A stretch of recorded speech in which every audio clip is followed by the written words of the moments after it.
nice fingers. I take special care so they don't break, you know? I suppose they do.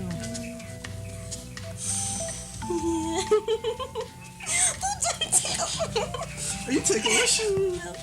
Oh, you know what? What? I'm so glad you got out of the surgery early today. I promised you I would get home early by hook or by crook. It's a pity Mr. Johnson had to die, isn't it? Move your hips up a little bit. It is. You know, he was one of my best patients, too. He always paid his bills on time. Well, at least his widow knows that you did the very best you could. That's right. We are doctors. We are not gods. But you've taken me to heaven. And for your next flight to heaven, your captain would like to serve a little champagne to you. Oh, no. You know, I don't think I better have any more. They say that it makes me giddy. Oh, then you deserve 2 glasses. Let's fill them both up. Making you giddy is exactly what champagne's for, Betty. Betty? Betty! My name is Karen. Karen. That's it! My name is Karen! You! I can't believe it! You're great! You're a titan! Wait! Oh, I meant Karen!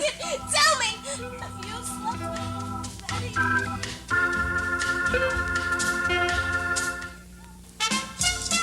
Boyfriend giving you a hard time?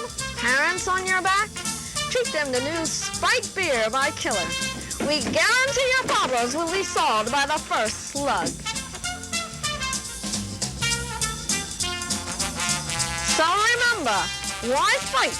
Give 'em spite.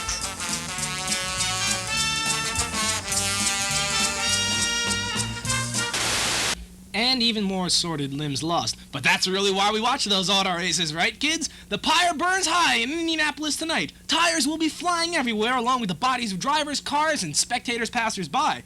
But meanwhile, back home, at the 3rd day of the reenactment of the 100 Years' War, the score stands as follows. Normans, 50 dead and 34 wounded. Saxons, 43 dead and 23 wounded. Peasants, 72 dead and 10 wounded. I think we can all see a clear indication that the peasants are basically getting in the way of the Normans and Saxons and losing a large number of their frontline players. In fact, some of those people are very important. Let's run that videotape now.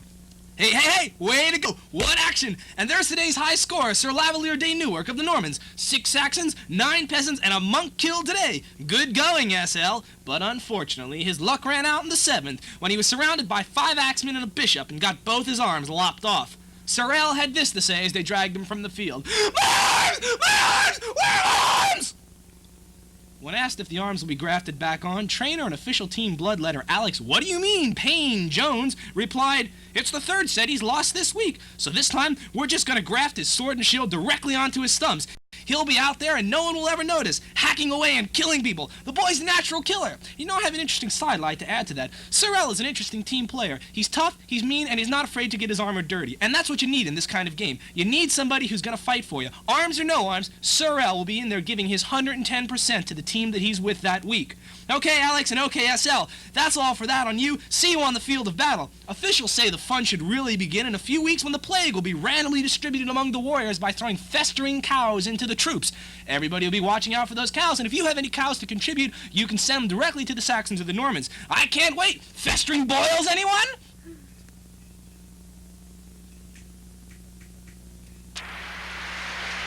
Okay, your final answer is...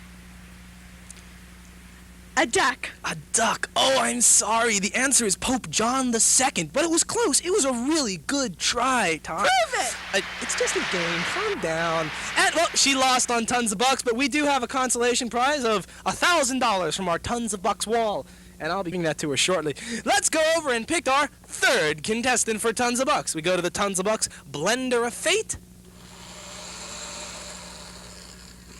Whoa, here we go. The Tons of Bucks Blender of Fate reveals that the next contestant is... from Duluth, Barbara Johnston! Come on down, Barbara Johnston! Hey, okay, Barbara Johnston. You're from Duluth. What kind of town is that? fun. It's a fun town, she says. That's good. I like to see a person who likes their town. Let me see. As our studio audience knows, but as our home audience possibly doesn't know, let's talk to them about rules for a second.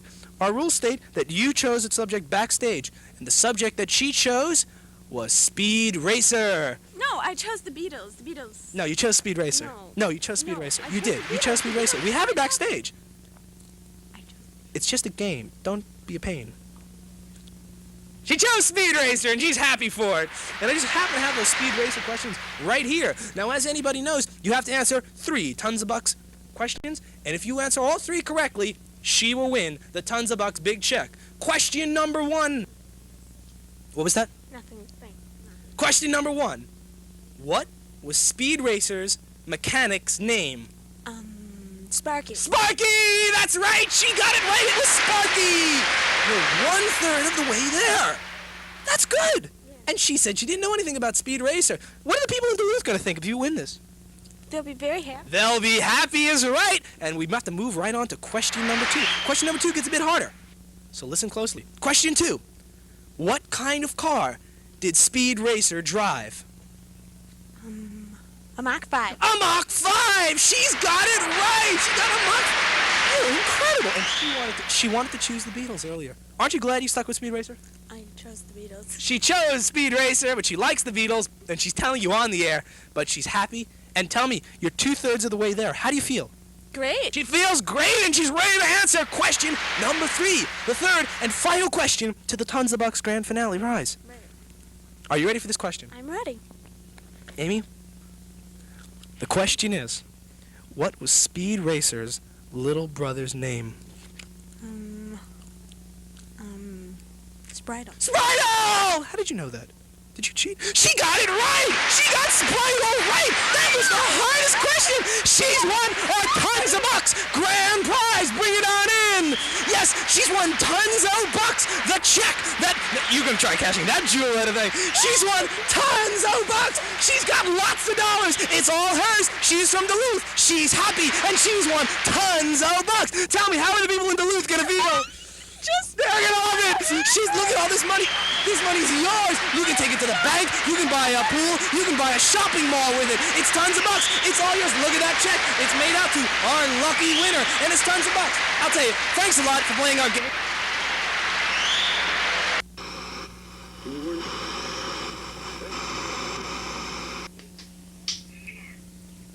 Hey, fellas, it's the prostitution hotline. 555-SLUT. 555-SLUT. And remember, we deliver. Next on Channel Tom, what are K, you watching? we have- The Lord is not an ignorant man. The Lord knows exactly what you're thinking. He knows what's going through your mind. He knows that prostitution is an evil thing. In fact, he said in Deuteronomy, in chapter 22, verse 24, he said, "Thou shalt bring them both, the man who uses the prostitute and the prostitute, out to the gate of the city, and they shall be stoned." And I don't mean the kind of stone that you know. I mean the biblical kind of stone. I mean the kind of stone where the God reaps his will on top of you with rocks. This is not a simple thing. This is Jesus talking to you. This is the word of the Lord. You can't give up the word of the Lord. Now it's time for that comic from the gutter, the man with brilliant brains, Dave Street! Why is that man laughing?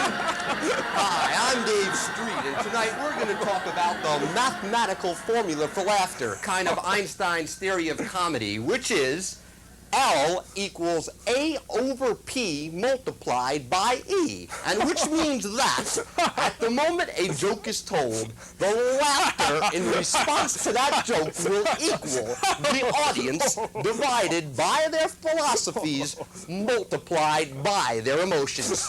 So now we'd like to throw a couple of jokes out at you and see just where your philosophies lie or lay, or if they've been laid. Which reminds me, my girlfriend told me to kiss her where it smells, so I took her to New Jersey.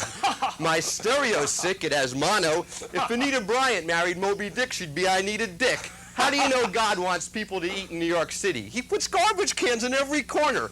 2 drunks are at a bar. One drunk says to the other, "I just got a French poodle for my wife." The other drunk says, "Wow, I wish I could make a deal like that." lawn? Will you please And go what do out you and say mow to the people lawn? who try to take advantage of you when you're nice to them? See you later, manipulator.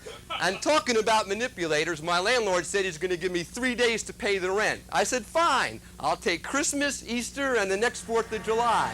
He said, Mr. Street, I'm going to have to raise your rent. I said, wonderful. I was wondering who was going to raise it this month. And I heard that Republican parties are so conservative, they have to filibuster whenever anyone suggests playing spin the bottle. I'm talking about Republicans.